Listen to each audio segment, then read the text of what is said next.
What's going on, guys? I hope that you're all having a wonderful day today. For those of you that are new to the channel, my name is Ty, and today in this video, we're going to be ranking every single X-Men movie from the year 2000 all the way up to 2024 with the new edition of Deadpool and Wolverine, which basically caps off this universe.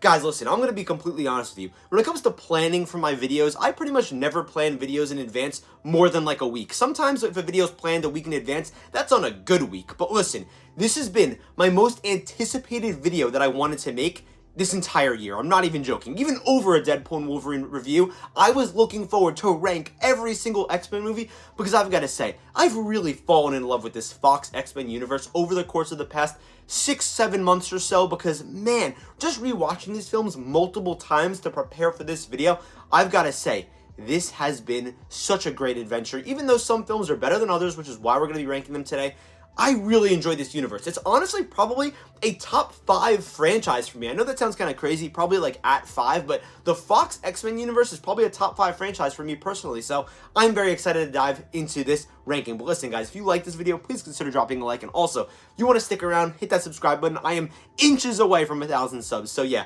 let's get right into this ranking. Alright, as you guys can see, I have all 14 Fox X-Men movies down here. This includes the Deadpool films, the Wolverine films, the X-Men films, and any spin-offs, anything that was in this universe for the most part. Even though I know the continuity is like super awkward, it doesn't matter. And up here we have 4 tiers because I feel like 4 is a solid amount for 14 movies. We have the best. What are the best films of this universe?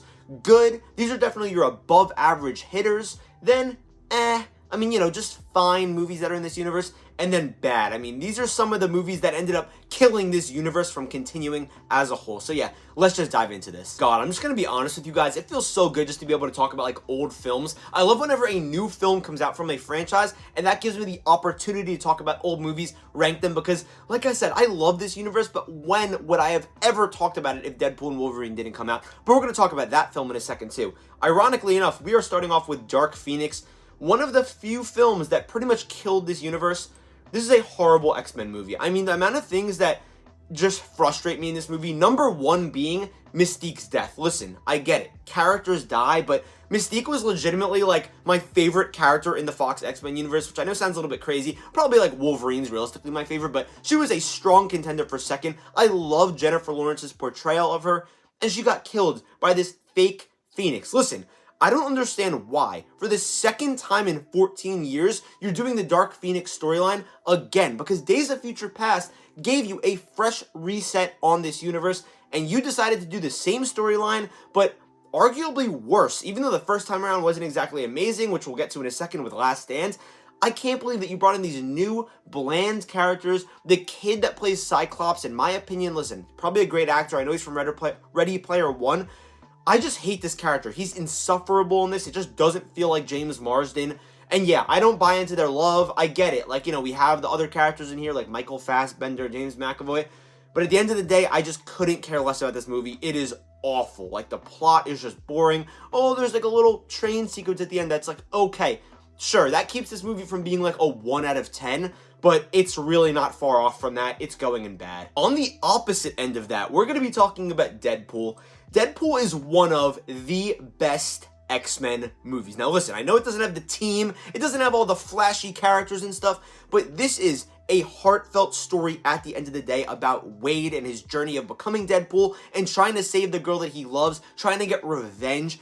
I'm going to be honest with you guys, when I first watched this movie, like the first 2 times I'd say, I actually thought it was kind of mid. Like, I thought this movie was like a 6 out of 10. I was like, whatever. Over time, though, oh my god, this movie has grown on me so much. Like, now, honestly, it's like a 9 out of 10 for me, which I know sounds kind of crazy. And no, it's not just because of, like, the Deadpool and Wolverine hype. I think this is genuinely a fantastic movie that I just needed to kind of, like, warm up to. I've watched it at least twice already just this year. It's amazing. Like I said, it's funny. It has the flashy moments, right? It has the gore. It has the fourth wall breaking. But the story and the villain and the love at the core of this, with the wham, right, when he's holding up the song at the end, it's just great. Teenage Negasonic Warhead also, what a standout in this film. I love her banter with Wade. It's one of my favorite parts of this movie. And I've got to say, I like Colossus as like a little X-Men addition too, even though, you know, again, the continuity is a little bit weird with like where this actually fits in the universe, but regardless, just such a great film, phenomenal action. It's as R-rated as it gets, at least until Deadpool and Wolverine came out, which we'll get to in a second. And it's just great. It's one of, if not the best X-Men films. I'm going to be honest, it's not the best, but it's one of the best. It's just such a phenomenal movie. Up next is going to be 2005's X-Men: The Last Stand. This is a very frustrating movie for me because I just want to start off by saying this. If there was one film in this entire 14-film series that I could change from bad to good, it would easily be this movie. Because this is the thing. It was the finale of that first X-Men trilogy, so it actually did have some importance. It had some stakes, it had some build-up to it, and also it's with all of our main characters. I guess some of these other films like Dark Phoenix, they're not really that important because they were kind of like towards the end of this universe, you know what I mean? But this was right in the middle of like the good part, the middle of the prime, and it was such a sore spot on this universe. I don't know why they set up the Dark Phoenix story, right? For 2 movies pretty much, mostly in the second film, especially at the end. Then they decided to say, you know what? We're not just going to do the Dark Phoenix storyline. We're also going to add in The Cure randomly. So they have 2 plot lines going, you know, simultaneously next to each other. They're parallel, and we don't get enough time. Also, something that I always see a lot of people just never mentioning, for some reason, this movie is a half hour shorter than X2. Why is your finale to a trilogy a half hour shorter than your second film, and it has twice the amount of plot in it? Nothing's developed. There aren't even that many interesting scenes throughout this entire movie, if I'm just going to be completely real. From start to finish, it's okay. It's going to go in and honestly, probably towards the back of I might even move it towards the top of bad, but we'll see how this list goes. Up next is going to be X-Men Origins Wolverine, one of 2 solo Wolverine films that released within like a 4-year or 3-year span, which is pretty weird, especially because it just feels like they're not even connected to each other really. Like, yeah, they kind of are, but it's just really weird. This is our second Sabretooth, even though Wolverine already fought Sabretooth in the first X-Men movie. I don't really know how this stuff works. The continuity is super off. There's like nothing to be canon, but this is a bad movie, I'm going to be honest. I think it's better than Dark Phoenix because I feel like at the end of the day, it's a vessel for Hugh Jackman's Wolverine. My issues with Iron Man 2, right? I don't think it's the best movie in the world, but I think I like it a lot better than other people because at least I just get to watch Tony Stark, a phenomenal character, being Tony Stark for like 2 hours and change or an hour, 40 minutes, whatever. So it's still a good film for that reason at the very least. But at the same time, the plot here is so incoherent. There's so many little things going on here that I couldn't care less about. We have Ryan Reynolds in here as Deadpool, obviously the infamous, God, what am I saying? The infamous Merc with a mouth, whose mouth is sewn shut, so that makes no sense to me. Again, there's some cool action in here. There's maybe a sequence or 2 where I'm like, oh, that's kind of interesting. But at the end of the day, they just had no idea what they were doing with this movie. I know that it was like in the middle of kind of like the writer's strike too, so things were kind of weird with the production, but yeah, this is a bad X-Men movie. Up next is going to be the talk of the town, Deadpool and Wolverine. Yes, this does count in this universe because it's pretty clear that this is like the cap on it. We have Deadpool in this film, I get it, it's dealing with the MCU, but this clearly was meant to finalize, you know, that universe as a whole, and once you watch the film, you kind of understand why and how. This movie is going to go towards the top of good. Now listen, I'm not saying it's not a great film. I know that I probably could have added another tier in here that said great, but there just isn't really enough movies to be doing that. This is a very, very, very good movie. I just don't think it's one of the best Fox X-Men universe films. It is easily the goriest Deadpool movie. It is easily the funniest Deadpool movie. However, I think that out of the 3 Deadpool films, it's definitely the thinnest on plot. It has a lot of cool cameos. It's very flashy. Again, it has all the bells and whistles, but I just don't think that the story as a whole completely works. But at the same time, I think everything works just good enough so that it doesn't have a bad story. It doesn't have no emotional core, but it just sets that foundation with a decent story, a decent emotional core, and then builds on top of that foundation with all the fun, action-packed jokes and gags. It's a great movie, don't get me wrong. It is such a fun time. It didn't disappoint me. It wasn't as good as maybe I thought it would be, which is like a 10 out of 10. But at the same time, this is one of the best Fox X-Men Universe movies. Don't get me wrong, I loved it. I had such a great time with it. I've seen it twice at this point, so yeah. It's going to definitely probably remain right at the top of good. Up next is going to be X-Men First Class. What an absolute banger film. This is one of the best X-Men movies. Now listen, I think Deadpool's better. Yes, I'm going to be ranking within the tiers, by the way, in case you haven't noticed already from the bottom.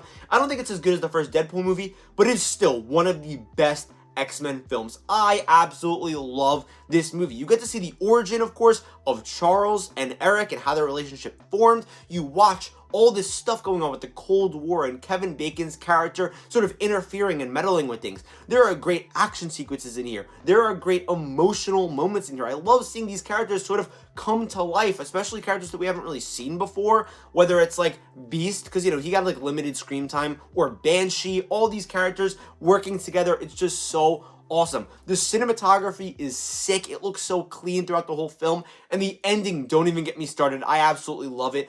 I absolutely adore the conversation between Eric and Charles when he's trying to get Magneto to actually use his powers when they're at the X-Mansion, and he's like, listen, you need to find that balance between aggression and happiness, or like anger and happiness. And then he's able to actually turn the satellite dish, and he starts crying, and then they both start crying. I think it's just such a wonderful conversation between two men just like opening up to each other. Just shows the male relationship really well. And don't get me wrong, you know, I don't mean to get like too deeply into that, but I just really did like that portrayal and that emotion that they brought to this movie, because they really do care about each other at the end of the day, but they just have conflicting morals, and of course that leads to their downfall.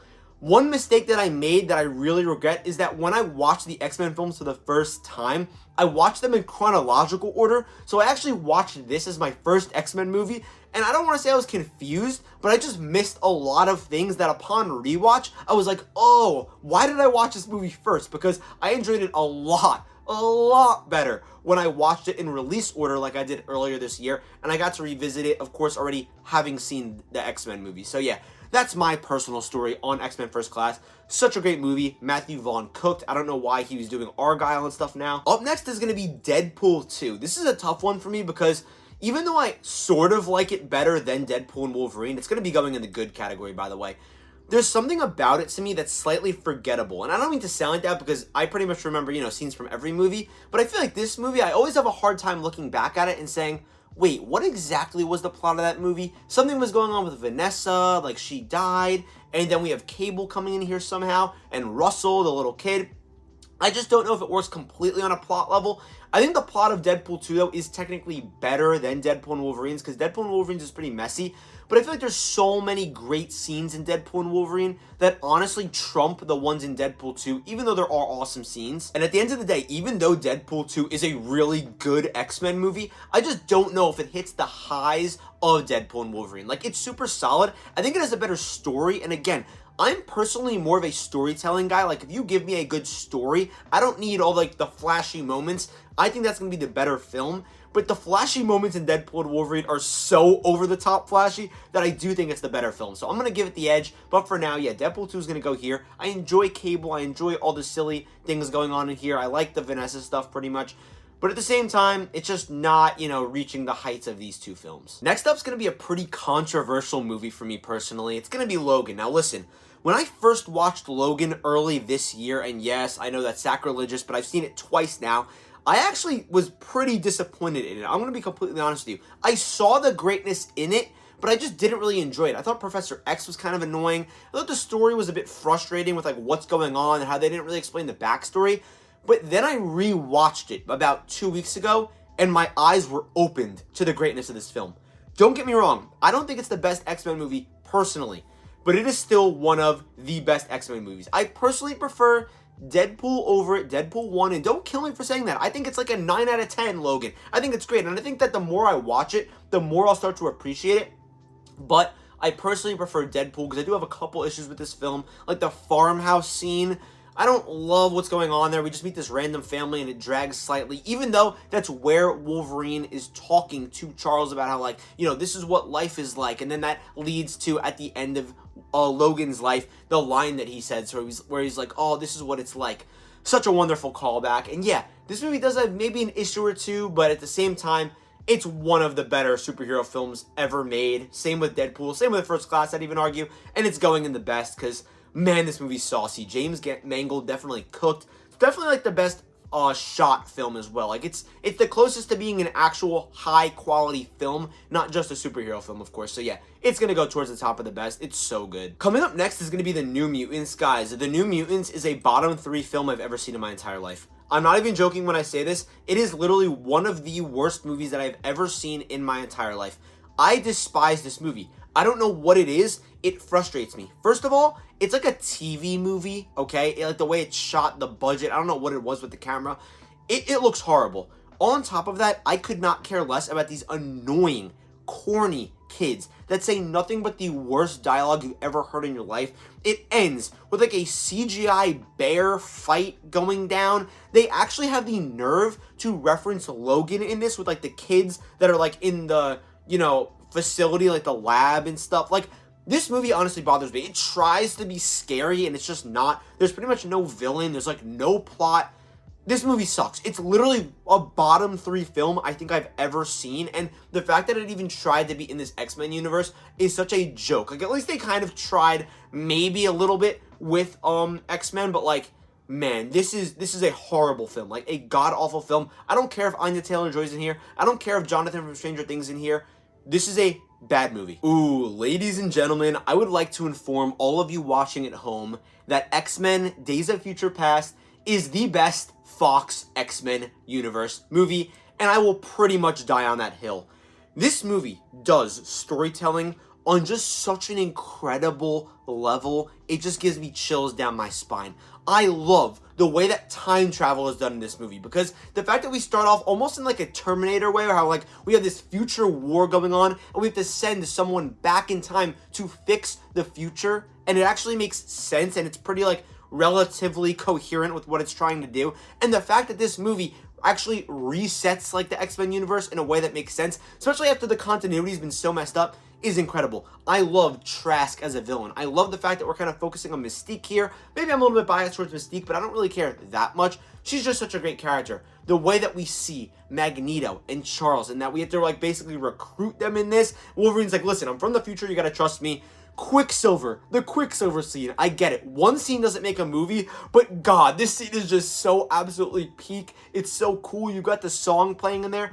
I adore this movie. It is one of my favorite superhero films.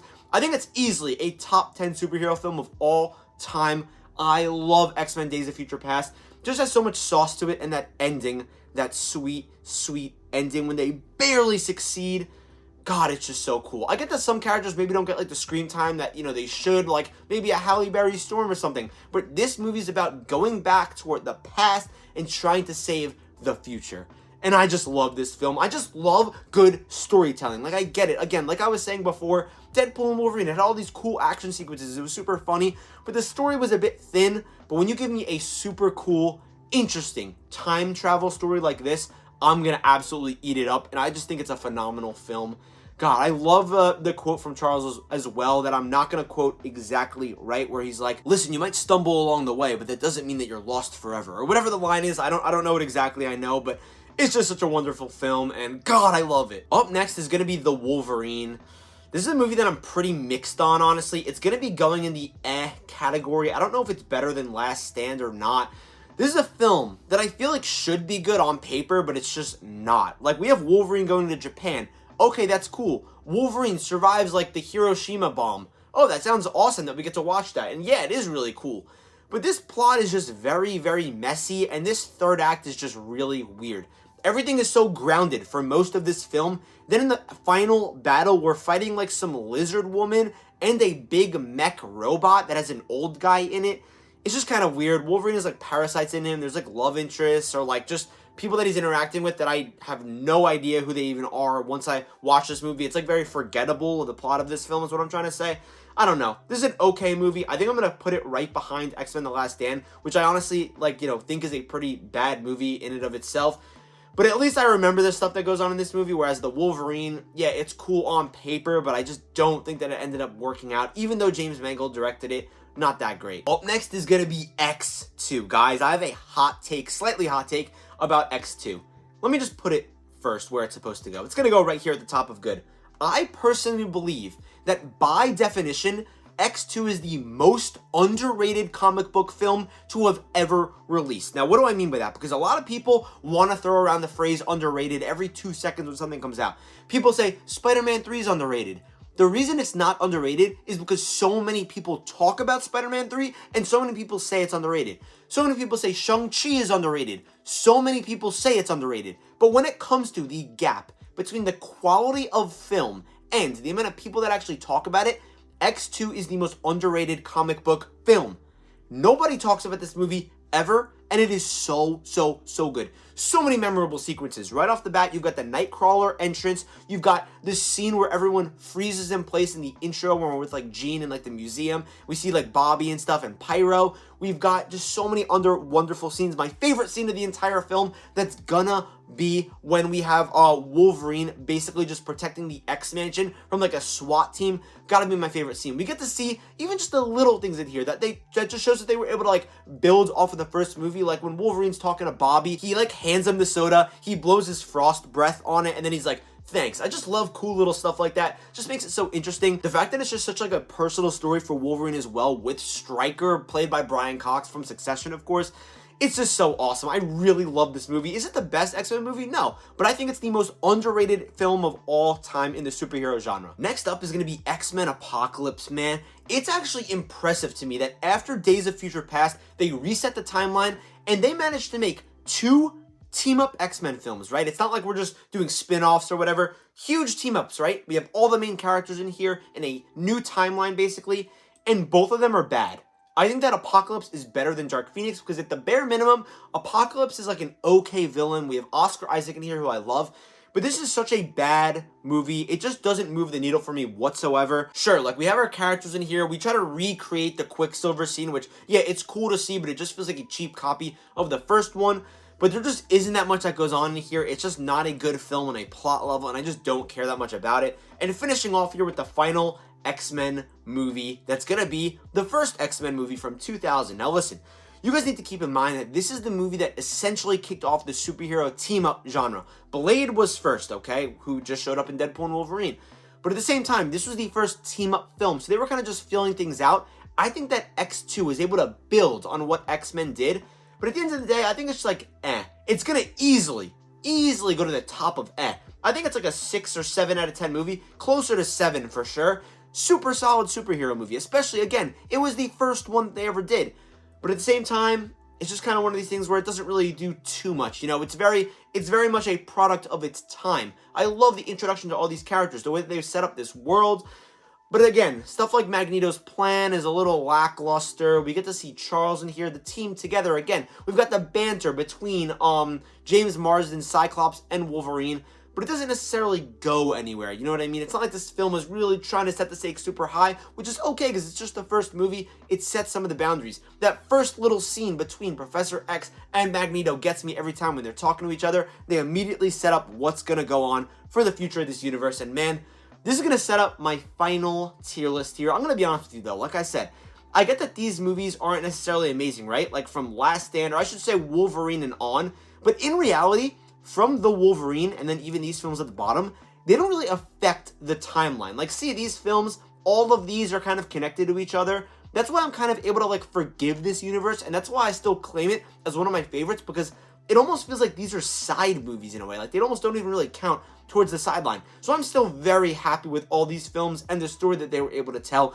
even though, again, the continuity and the way that these movies connect to each other is super confusing. But it doesn't matter. Guys, I'm just so happy right now that I finally have made my most anticipated video of the year. I really hope you guys enjoy it. I definitely spent more time talking about these movies because I'm going to be honest with you, as much as this kind of upsets me to say, I don't know when the next time is going to be that I'm talking about these films on my channel. This might be the last time, who knows? Kind of like the DCEU when I made my ranking for that universe that's now dead and I haven't even talked about it since.